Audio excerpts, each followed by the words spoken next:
তো হ্যালো বন্ধুরা, আসসালামু আলাইকুম। তোমরা সবাই কেমন আছো? জানোই তো আমার নাম সস্তা গেমার, আর আমি আপনাদের সামনে অনেক ভালো ভালো ভিডিও বানাই। তো আপনারা জানেন আমাদের শহরে একবার একটি বিরাট বহল কয়েকটি ডাইনোসর ঢুকে গিয়েছিল। আমাদের এই শহরের মানুষদের বাঁচাতে আমার খুব বড় কর্তব্য ছিল। তাই পুলিশ অফিসার আমার উপরে দায়িত্বটি ছেড়ে দেয় যে তুমি সেই ডাইনোসরগুলোকে মারবে এবং সেই ডাইনোসরগুলোকে মেরে আমাদের কাছ থেকে সুনাম নেবে। আমাকে এই কথাটা বলে দেয়। শহরের মধ্যে অনেক বড় বড় ডাইনোসর ঢুকে গিয়েছিল। ডাইনোসরগুলো আমাদেরকে মারতে চাচ্ছিল। তো এই জন্য আমি খুব চিন্তিত হয়ে যাই ডাইনোসরদের কেমনে মারবো। তো সেই ডাইনোসরগুলো শুধু সাধারণ ডাইনোসর ছিল না। তো শহরকে বাঁচাতে তো আমার কিছু একটা করতেই হবে। শহরকে তো আমার বাঁচাতেই হবে, যেহেতু আমি শহরেরই একজন বাসিন্দা। তো শহরের যখন আমি একজন বাসিন্দা, তাহলে শহরকে আমার বাঁচাতেই হবে। এই ডাইনোসরগুলোকে আমি কেমনে কি করব সেটাই ভাবছিলাম। তো সেটাই আমার মাথায় খেলছিল না যে ডাইনোসরগুলোকে আমি কেমনে কি বাঁচাবো। তো আমি বাড়িতে চিন্তা ভাবনা করছিলাম ডাইনোসরগুলোকে আমার পৃথিবী আমাদের শহরকে বাঁচাতেই হবে। আমি বাড়িতেই বসে চিন্তা ভাবনা করছি যে আমি বাড়ি এটাকে কেমনে বাঁচাবো।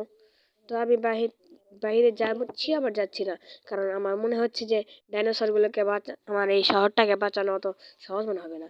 একটু বড় বড় ডাইনোসর ঢুকে গিয়েছে, ছোট ডাইনোসর বড় ডাইনোসর ঢুকে গিয়েছিল।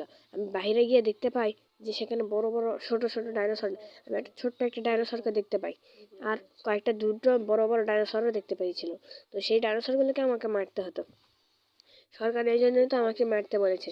এরপর আমি কিছু আর দেরি না করে আমি তাড়াতাড়ি ডাইনোসর দেখার জন্য বাইরে আসি, এবং বাইরে এসে দেখি সাইডে, দেখি যে কী অবস্থা। তো সাইডে গিয়ে দেখতে পাই যে কোনো ডাইনোসরই নেই। কিন্তু আমি যেই না পিছনে ফিরে তাকাই, দেখি আমার বাইরের সামনে একটি বড় মস্ত বড় একটা স্পাইনোসরাস ডাইনোসর দাঁড়িয়ে আছে।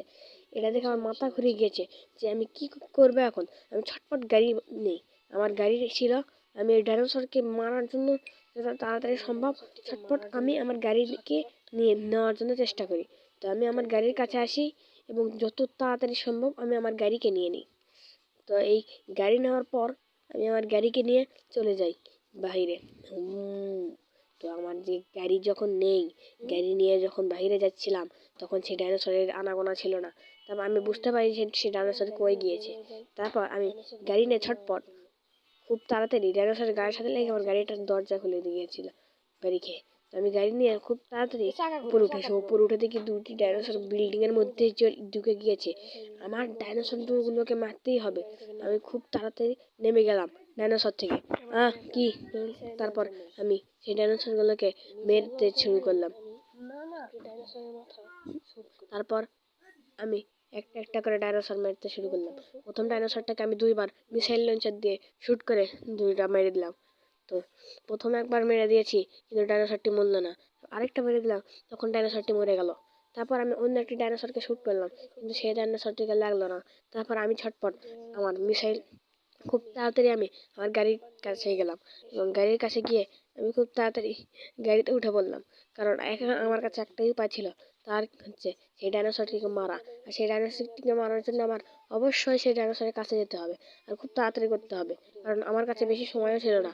আমাকে পুলিশ অফিসার সময় দিয়েছিল একদিনের মধ্যে নাকি আমার ডাইনোসরটিকে মেরে ফেলতে হবে। এই জন্য আমি খুব ছটপটের সাথে গাড়িটি নিয়ে যাচ্ছিলাম ডাইনোসরটিকে মারার জন্য। রাস্তায় যেন আবার ডাইনোসর আমাকে খেয়ে ফেলে না, এই ভয়ে আমি তাড়াতাড়ি খুব সাবধানে যাচ্ছিলাম। তারপর আমার মনে হলো এই ডাইনোসরগুলো নিশ্চিত পার্কের মধ্যে থেকে বের হয়ে এসেছে, জঙ্গলের মধ্যে থেকে। তো সেই বনের মধ্যে এত ডাইনোসর ছিল, সেখান থেকে ডাইনোসর বের হয়ে আসার কথা। আমি সেই ভয়েই এই ডাইনোসরগুলোকে মারার চেষ্টা করছি। দেখতে পেলাম আমি ডাইনোসরটিকে, ছটপট সেখানে ডাইনোসরকে গাড়ি দিয়ে মেরে দিলাম, কিন্তু তার কোনো ক্ষতি হলো না। আমি ছটপট এখানে গাড়ি থেকে নেমে গিয়ে খুব তাড়াতাড়ি সেই ডাইনোসরের কাছে গেলাম, হাতে একটি গুলি নেব। তো আমি খুব তাড়াতাড়ি দৌড়ে সেই ডাইনোসরের কাছে গেলাম। এবারও আমার মাথায় একটা বুদ্ধি ছিল, তা হচ্ছে মিসাইল লঞ্চার নেওয়া।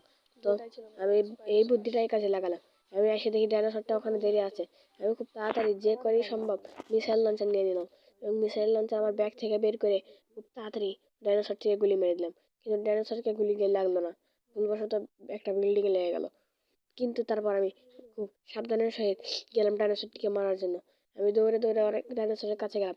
তো ইতিমধ্যে ডাইনোসর একটি বিল্ডিং এর মধ্যে ঢুকে গিয়েছে, এবং বিল্ডিং এর মানুষগুলোকে খেয়ে ফেলছে। আর এই এই চিন্তায় আমার মাথায় ছিল অনেক ঘোর চিন্তা। তো আমি কি করে ডাইনোসরটিকে মারবো আমি ভেবে পাচ্ছিলাম না। অনেকক্ষণ চেষ্টা করতে থাকলাম আমি ডাইনোসরটিকে মারার জন্য। আমি মাথায় বুদ্ধি খাটাচ্ছিলাম যে কীভাবে ডাইনোসরটিকে মারবো। অনেক চেষ্টা করার পর আমার মাথায় একটা বুদ্ধি এলো, তা হচ্ছে এই ডাইনোসরটিকে যখন বাইরে এলো বিল্ডিং থেকে, তখন আমি ডাইনোসরটিকে 2বার গুলি মারলাম, কিন্তু 2বার গুলিতে কাজ হলো না। 3 নম্বর বার আরেকটা গুলি মেরে দিলাম, আর তখনই ডাইনোসরটি নিচে পড়ে গেল এবং আমার মিসাইল লঞ্চারের কাজ সফল হলো। আমি এবারের মতো ডাইনোসরটিকে মেরে ফেললাম, আর সবার কাছ থেকে আমি সম্মান পেলাম। আমাকে পুলিশ অফিসার মেডেল দেবে, সেই জন্য মেডেল দেওয়ার পর্ব আপনারা দ্বিতীয় পার্টেই দেখতে পাবেন। তো সরি, আমি আজকে আর দেখাবো না মেডেল দেওয়া, কারণ আমি মেডেল আরও পরে নেবো। তো এই জন্য আমি তারপর সোনাঝুরির গাড়ির দিকে চলে গেলাম। আসলে আমি এই শহরটিকে বাঁচাতে পেরে অনেক ধন্য। আমি এই শহরটিকে বাঁচিয়ে অনেক ভালো করেছি, কারণ এই শহরটিকে যদি আমি না বাঁচাতাম তাহলে এই মানুষেরা মরে যেত। ইস, কি কষ্টই না হতো। ডাইনোসর ঢুকে পড়েছিল আমাদের শহরে, এর দ্বিতীয় পার্ট আপনারা দেখতে পাবেন। এই জন্য আপনারা মোবাইলে সার্চ করুন সস্তা গেমার, তাহলে আমাদের অনেক ভিডিও আপনাদের কাছে চলে আসবে। কিন্তু আমার শর্ট ভিডিও বেশি আছে, কারণ আমি ভিডিও বড় বেশি ছাড়ি না। আছে, আমি যখন গাড়ি নিয়ে ওপর দিয়ে রেস করছিলাম সেই ভিডিওটাও আমাদের কাছে আছে। তো সরি, এখন দেখতে পাচ্ছেন আমি এই শহরটিকে কীভাবে বাঁচালাম ডাইনোসরের হাত থেকে। তো ডাইনোসরের হাত থেকে আমি এই শহরটিকে এমনভাবে বাঁচিয়েছি যে সবাই আমার নামে অনেক মজা হয়েছে। তো ভালো থাকুন, সুস্থ থাকুন, পরের পর্ব দেখার জন্য দ্বিতীয় পার্ট দেখবেন। ধন্যবাদ।